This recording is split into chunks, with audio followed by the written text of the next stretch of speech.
pour moi, il y a des choses qui sont assez essentielles. Déjà, c'est de connaître ses risques, ses défauts, ses qualités. Donc, on parle souvent d'analyse de risque, de ces choses-là, mais déjà de maîtriser notre système d'information, de savoir ce qu'il y a dedans, de savoir à quel risque on est exposé, c'est déjà bien.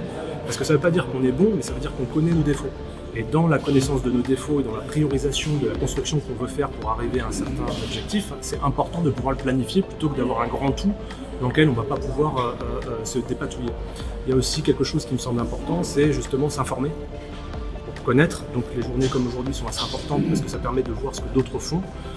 Le rôle de l'ANSSI est très important aussi puisque eux ils publient beaucoup de choses qui permettent de connaître les bonnes méthodes ou les bonnes façons d'opérer des systèmes d'information. Globalement, ce seraient les 3 premiers axes. Il y en a un qui est toujours prégnant, c'est la sensibilisation et la formation. Dans le milieu de la sécurité, on dit toujours que c'est l'humain qui est le premier vecteur en fait, de menace sur un système d'information. Donc la sensibilisation et la formation, c'est aussi très important.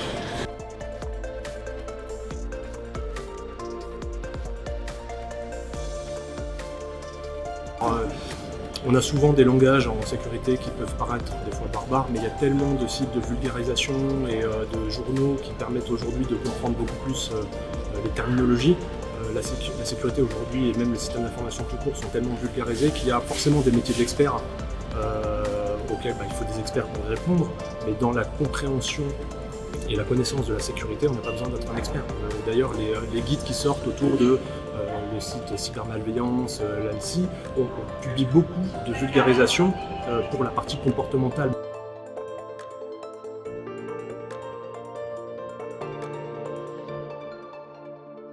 Moi je suis déjà très content, comme je le disais, qu'on parle de sécurité.